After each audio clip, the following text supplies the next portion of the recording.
নমস্কার বন্ধুরা, আমার আরেকটি ব্লগে আপনাদের সকলকে স্বাগত জানাই। আমি আজকে চলে যাচ্ছি একটা খুব জাগ্রত মন্দিরে পুজো দেওয়ার জন্য।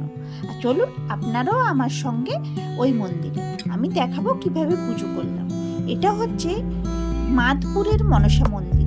এই মনসা মাতার মন্দির নাকি খুবই জাগ্রত। আমি আজকে এই ফার্স্ট টাইম এলাম।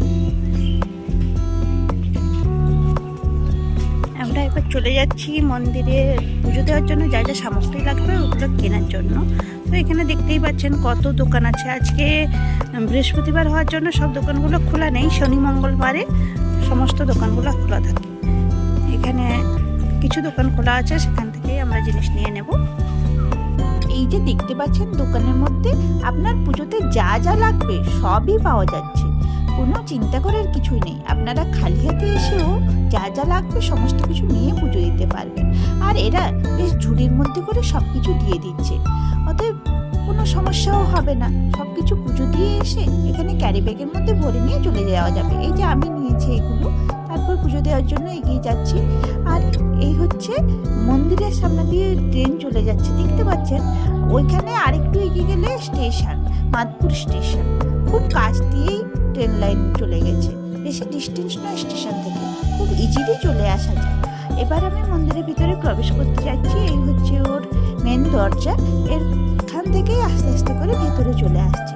এই যে ভেতরে চলে এসেছি এখন। এর মধ্যে কি কি আছে দেখাচ্ছি। এখানে পুজোটা কিন্তু সারা বছর নিজেরাই করতে হয়, আর যখন মেলা হয় ওই সময় পুরোহিত থাকে। নাহলে সারা বছরে যখনই আসবেন নিজের হাতে মনের মতো করে পুজো করতে পারবেন, কোনো সমস্যা নেই। মন যা চায় ভগবানের কাছে যেভাবে আপনি পুজোটা করতে চান সেইভাবেই পুজো করে নেবেন। আর যারা এই যে বিগ্রহগুলো দেখতে পাচ্ছেন মন্নত করেছিল, তারাই এই বিগ্রহগুলো দান করেছে। এখানে অনেক বিগ্রহ এখানে আছে, কি সুন্দর লাগছে, বেশ সাজানোভাবে রাখা আছে। আমার তো খুব ভালো লাগছিল, খুব মন ভালো হয়ে গেল। আমি ফার্স্ট টাইম এই মন্দিরে এসে সত্যি জাস্ট কি বলবো, মানে মন খুব ভালো হয়ে গেছে। আর এখানে যে দেখতে পাচ্ছেন বাড়িটা, ওর মধ্যে প্রসাদ রান্না করা হচ্ছে। মানে আপনি যা প্রসাদ চাইবেন নিজের হাতে রান্না করে এখানে ভোগ দিতে পারেন ঠাকুরের জন্য। আর এই যে পুজো করে নিচ্ছে আমার ছেলে নিজের মতো করে, ও যেভাবে পারে।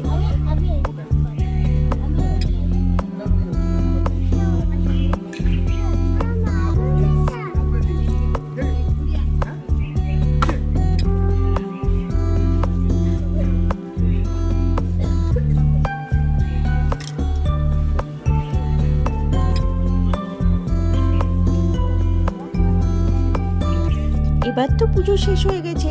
এবার ঠাকুরের কাছে যা মান্নত করার আছে তাই চেয়ে নেওয়ার জন্য প্রণাম সেরে নিচ্ছি আমরা সকলে।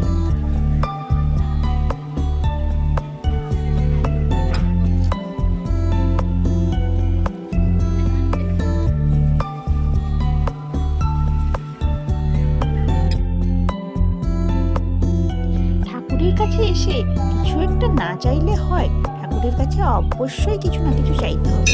যদি আমাদের লাইফে সত্যিকারের সব সময়ই চাহিদা থাকে ঠাকুরের কাছে, আর এই জন্যই আমরা হয়তো বারবার ঠাকুরের কাছে ছুটে আসি।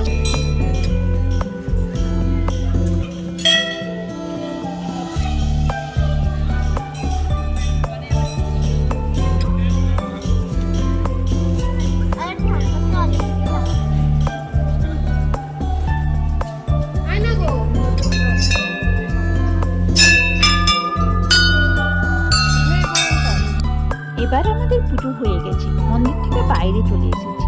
বাইরে এসে যেটা দেখতে পারলাম, এই যে দেখতে পাচ্ছেন এত নাম লেখা আছে, সব এরা না টাকা দান করেছে মন্দিরকে। এরা নিজেরা সুফল পেয়েছে এই মন্দিরের থেকে, এই জন্য ঠাকুরকে অনেক কিছু দান করে গেছে। আর এই হচ্ছে মন্দিরের পেছনে যে পুকুরটা আছে ওটা, এখানে নাকি জল কখনোই শুকনো হয় না। আর মন্দিরে আসলে আমরা সবসময় যেটা করি, মন্দিরে যারা চাওয়ার জন্য মানে টাকা চাইছে, যারা বসে আছে বয়স্ক মানুষরা, তাদেরকে সবসময় আমরা মুক্ত হস্তে যতটা পারি ততটা দান করি। আপনাদেরকেও বলবো, আপনারাও যদি যেখানে যে বৃদ্ধ মানুষদের দেখবেন ওদেরকে একটু সাহায্য করুন। অ্যাকচুয়ালি এই বৃদ্ধ মানুষগুলো না সত্যিই খুব কষ্টের মধ্যে থাকে। তাদেরকে যদি আমরা আমাদের সামর্থ্য মতো কিছু দিতে পারি, তারা খুব খুশি হয় এবং তারা পুরো মানে যে আশীর্বাদটা দেয় সেটাই আমাদের কাছে ঠাকুরের সব থেকে বড় দান করা আশীর্বাদ, ওটাই আমাদের সব থেকে বড় পাওনা। আর এবার একটু খাওয়া দাওয়ার জন্য চলে এসেছি, দুপুর হয়ে গেছে তো এখানেই খাওয়া দাওয়া করে নেব। এই যে এখানে আমরা ভাত, আলু পোস্ত, শুক্তো, ডাল, চাটনি। এবার বাড়ি থেকে চলে যাবো।